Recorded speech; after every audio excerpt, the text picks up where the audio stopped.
Hello, so this one is Black Lives Truths. Residential segregation legacy keeps America divided.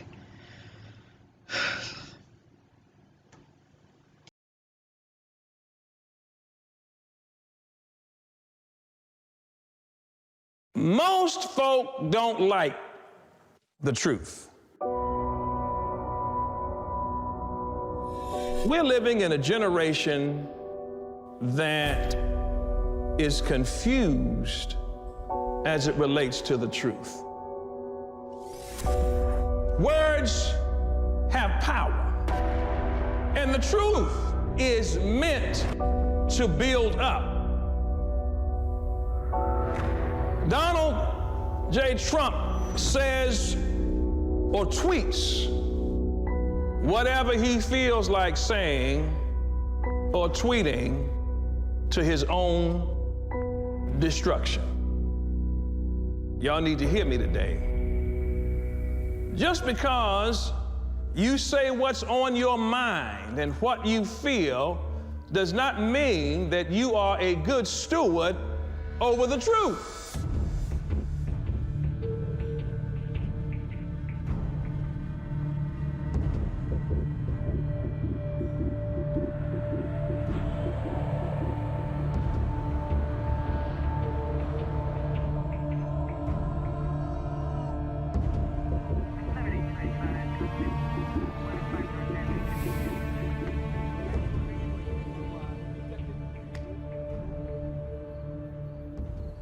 When you from somewhere, you take a certain pride in it. So for me, I always took pride in being from somewhere that was tough. Like you could go from the University of Penn campus and University City on 40th Street, and then you could make one turn, and you down the bottom. You on the middle, you have to be by the project.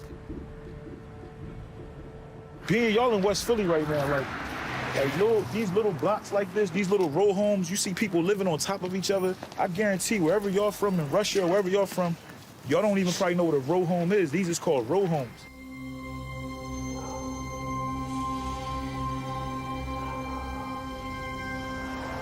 Anywhere in this city, in this urban, in any urban area, if you have an event or something like that, you got people that come out with good intentions. Yeah. You always got people that might not have good intentions. Mm-hmm. You living in so much poverty that, you know, you got guys in the ghetto and guys in the hood who have things that are nice things, materialistic, and then you have what's called the wolves. And the wolves are out, and, you know, that's a danger to whoever you are, whether you're a working man, whether you're a drug dealer. So it's like, you know, like right now, it's cold out, so you'll see people wearing stuff like all black. This hat I got on turned to an all black mask. So now me, I'm a musician and I'm an actor and I'm an activist, so I don't want no trouble. But somebody else walking up, you know. It is what it is. It is what it is.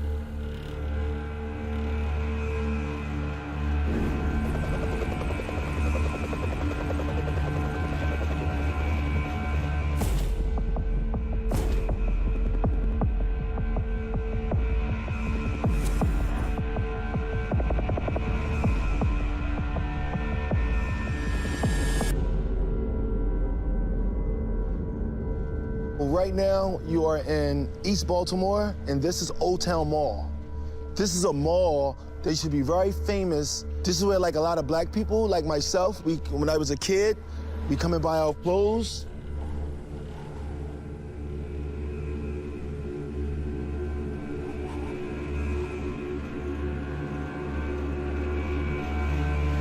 You have liquor stores, you have pharmacies, you have beauty supply stores. So this was like a one-stop shop. Like, you come here and do everything. It was a growing community during the 70s and 80s, and this is Old Town Mall.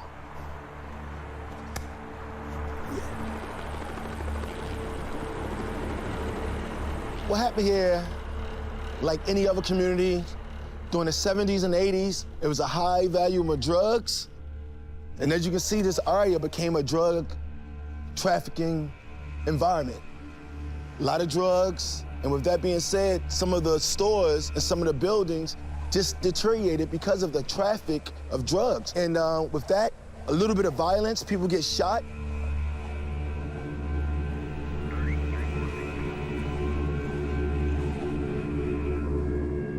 The crime now is undercover because it's different drugs, pills, pills. Pills are very popular these days. Very popular. Pills are very popular. Grandmothers don't feel safe walking here with groceries. A mother don't feel safe with bringing her son here to maybe take him to get something to eat. So just over time, things kind of deteriorated, just went down.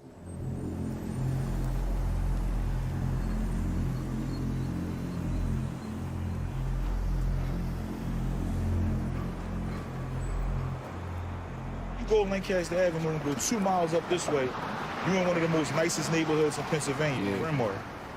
Bryn Mawr is where Kobe Bryant is from, and it is Lower Marion area, great school district. But you go 2 blocks that way, you on 52nd and Lancaster, where just a couple days ago, a guy got killed at the gas station, got shot 16 times at the gas station. You go up there to Lower Marion, after school programs, computer labs, the football team stuff look like they in the NFL. Right. They got all that. Yeah, they got everything, but the kid, he got to go so far to try to play sports. And even if he do, you know, it's so expensive. You got a single mother, she barely can feed these kids. So now you talking about it's $300 to sign up for football. She might say, you ain't playing no football. Right. You talking about a 2-mile difference. A 2-mile difference into a young person that's 13, 14, 12, 9.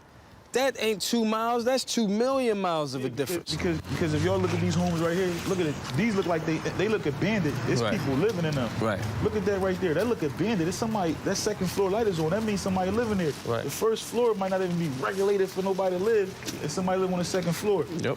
People that live around here sometimes don't even get to go 2 miles that way. Right. Some people don't even know what Lower Marion look like. Imagine a kid that go to sleep at night that don't got no heat. Right. And it's cold. That's a reality right. around here. That's not like just something we rapping about or talking about.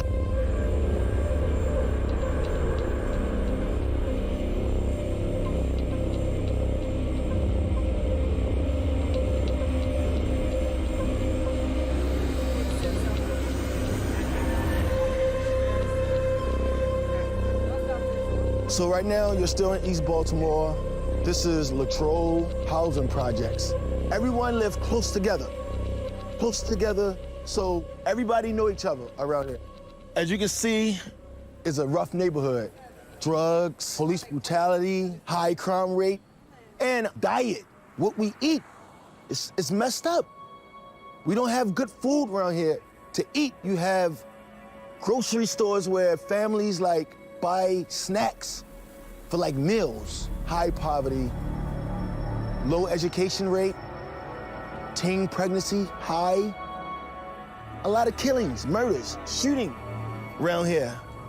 A lot of my friends lost their lives in this neighborhood. People can't get a job, they sell drugs. Right here, you know, wait for people to come, boom, boom, boom, boom, boom, boom, you know, and that's how they make money. It's uncontrollable, you gotta survive. Look, look, it's a jungle. So in the jungle, you gotta act like a lion amongst other lions. You gotta act like a beast amongst other beasts. So this is survival of the fittest at the rawest form. You have to survive. People's minds can't expand. If they're close together, they're frustrated and they don't know how to express themselves. That what's draw violence. The government designed these housing projects and they keep people suppressed.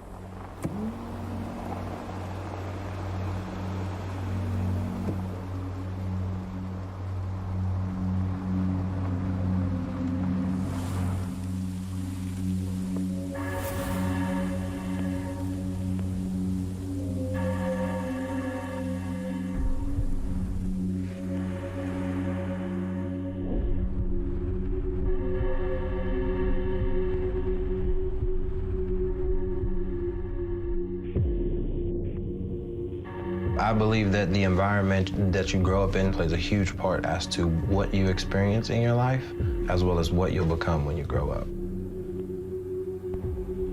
Oftentimes in Pittsburgh, people die in specific locations. They utilize the flowers and the teddy bears to create a memorial on spot.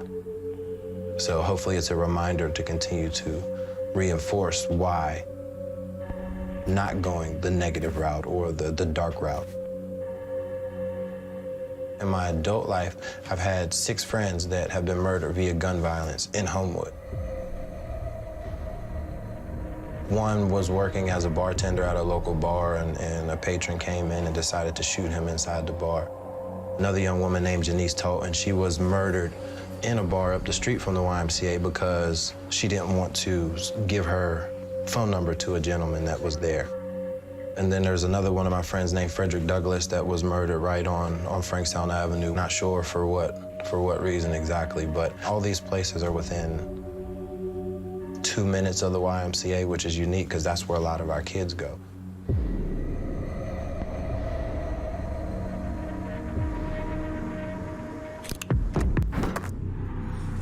Basketball is an easy game for kids to pick up, one, because all you need is a basketball.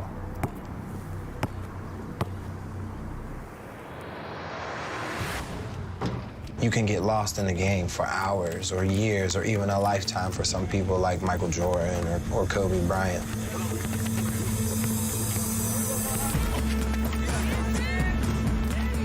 It becomes a motivation and more importantly, it gives them the opportunity to escape.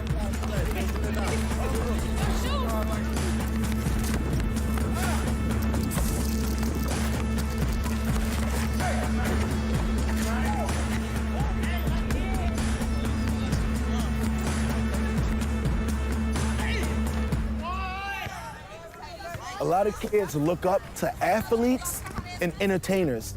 So they either want to be rappers or the next LeBron James, or they want to be that neighborhood gangster, the neighborhood drug dealer. That's fascinating too. So kids, they get a chance to see in their environment, and they have options. It's like either you selling crack rock or you got a wicked jump shot in order to escape the hood. I can't do nothing else.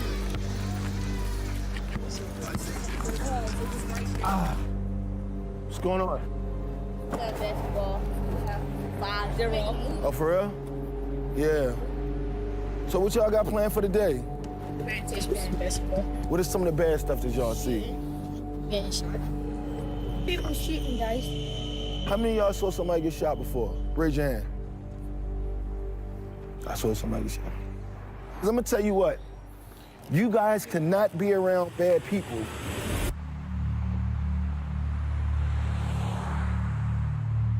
Oh, the reasons were because there was division, you know, and the principle behind dividing, that's what I remember. We're United States of America, not divided states. This whole area was black. So what happened was they put that highway, didn't care. They put the highway right down the middle, right smack down the middle of this most prosperous inner city community called Jackson Ward, which actually was named Black Wall Street. This was prosperous, and then they divided it right here. And as we cross over into this section, you're gonna see the transition. Government housing became high crime, drugs, everything. In addition to the highway, as I mentioned, some of the black-owned businesses left their businesses to go to other areas. This area right here and then became the ghetto. This is one of the high crime areas right now, as we see the difference here. Look, see, it's government housing, no businesses, welfare, food stamps. You get hooked. You get hooked. And basically, you just barely get along, and you're living off of the government. See, blacks did better when we didn't get help. When we weren't getting help, we did better because we were forced to do for ourselves. Where you start giving people help and paying them, then this is what happens. These people are used to a check, which is only enough for them to live in this kind of condition. Who wants to open up a business in a high crime area? Because then you get robbed.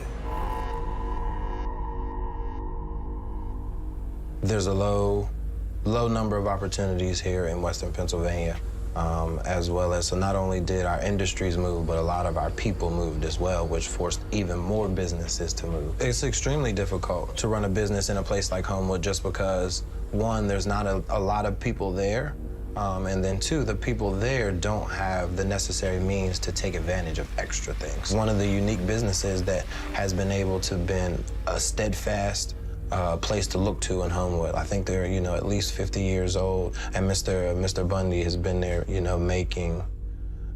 making those donuts for kids to make sure that they had food before they went to school for generations upon generations. So even in those situations where if mom and dad couldn't take care of it, kids knew that they could go to the bakery and grab a donut or grab something to make sure that they had some food in order to get through their day. So I don't know how they did it, but they found a way to be a constant presence in that neighborhood despite what has gone on.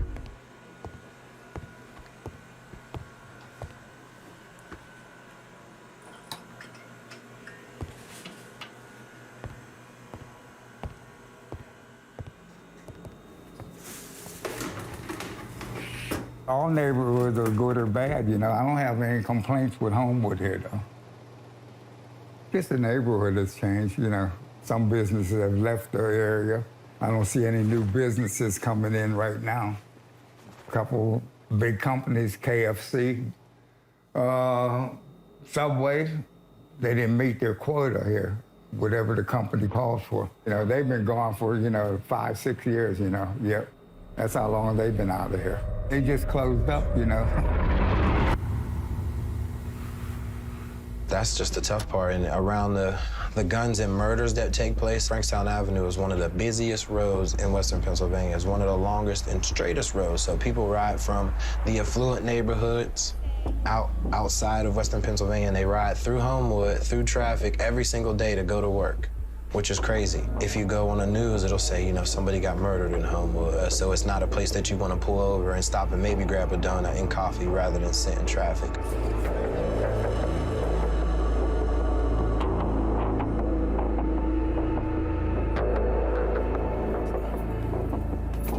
Yo.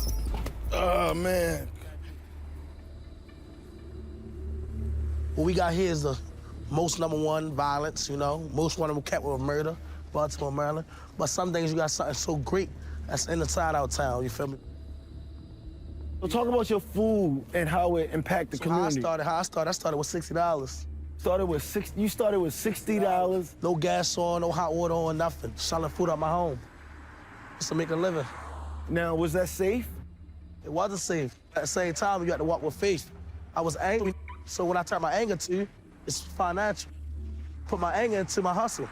Drugs to beat our community, you gotta think about it. Everybody catch a habit. And once you catch a habit, what you turn to? An addict. An addict. So when you turn to an addict, all you gotta do is control, you gotta change the habit to a new behavior. But our city, is what we used to. Get out the porch, what we gonna do? Sell drugs. It's what our environment is. We gotta grow out of it. You gotta climb your way out the crab bucket. We know for crabs, right?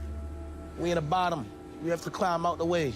No matter how old you are, no matter who you are, you gotta make a name for yourself. Our crime rate right now is so high. Capital, man. That it's compared to a war zone. Actually, they say more people get shot in Baltimore than they do in Saudi Arabia or somewhere. It's kind of crazy, yeah, real talk. People selling their properties, man. People getting tired, people retiring. More crime go on, the more people get scared. My senior year, I found that I was having a baby by a woman that I wasn't gonna marry, so I dropped out of school, was living out of my parents' house, was broke, started dabbling in some things that I didn't need to dabble in, and put myself in a situation to almost be murdered in 2011. As a result of that experience, that's when I made the decision to start doing what I did with the basketball team and start to focus more in on my basketball career. Basketball, it's a competition with yourself.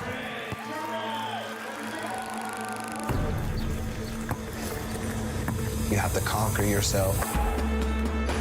It's a game where you have to learn to share and play with your teammates, and more importantly, compete against the other team as well as the environment.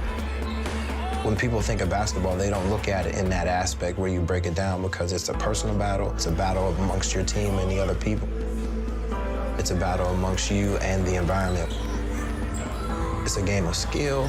It's a game of aggression and physicality, where you're forced to dribble, you're forced to shoot.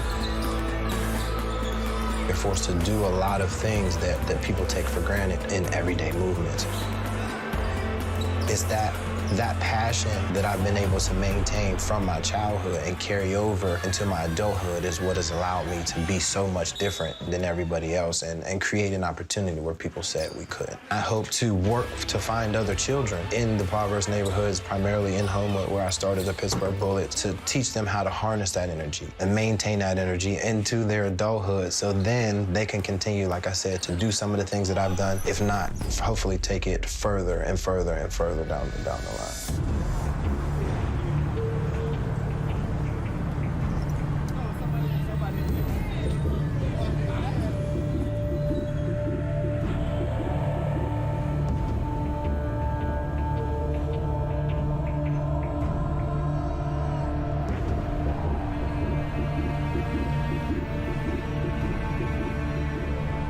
There's a war going on outside right now. There's a war going on, and we losing too many people. Every day I go on Instagram, there's somebody from Philly putting up RIP to somebody, and that's another fatherless child. That's another woman who man ain't coming home. That's a mother who got to. I'm tired of seeing black mothers have to bury their black son. Right. And that's just that's just as plain as I could put it. I don't want to see people getting killed in Memphis, where you grade go. I don't want to see people getting killed in Russia. And I damn sure don't want to see people get killed in Philadelphia.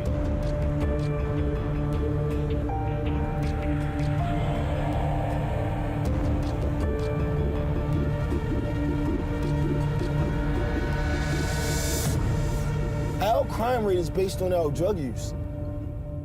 You know, people aren't getting killed for anything. 95% of the crimes, or at least 85% of the crimes, is drug related. You know, right now, currently, we're the #1 murder capital in the United States. We are also #1 in heroin addiction here.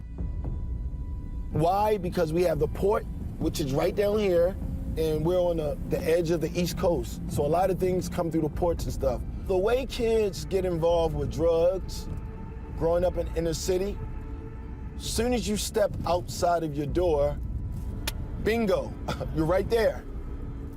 Actually, somebody may ask you, when you step outside your door, excuse me, do you know where I can get some weed from?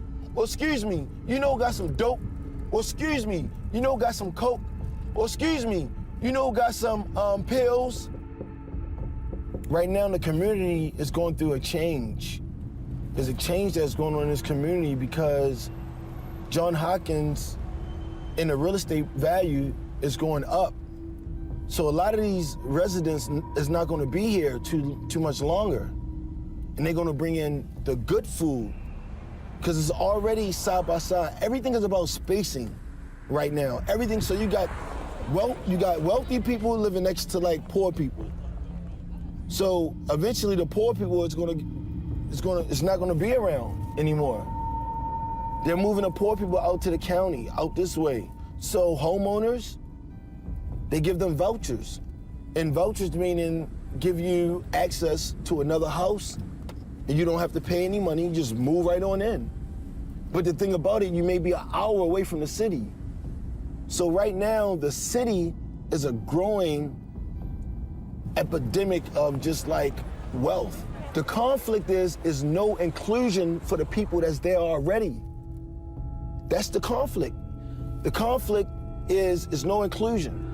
Everyone that's a resident right now, they're not included in no future plans. That's the conflict. That's changing because Donald Trump done f***ed that up. Donald Trump is sending you a basket full of contaminated food. It already hit the internet, and people do not like it. So Donald Trump has really stepped in and f***ed up a lot of shit for people who really have freedom of choice. You don't have a freedom of choice what you eat now. You're eating what the government give you. You can't use your card and go get food at a market now. Save a lot. Yeah. If you're on the welfare, you're gonna have that Donald Trump basket. Right. He's sending you like a basket full of food. Government cheese. Government, yeah. So you can't, there's no more purchase. Things are changing, and the rich want access to the city, and with that comes gentrification. A lot of things is getting exposed right now, you know? A lot of people go to church and, you know, they give offerings, and, you know, I'm not speaking bad on any one religion, or I'm just speaking from my observation. But at the same time, when they're in need, the same people that they relied on spiritually can never be there for them financially, and it never adds up.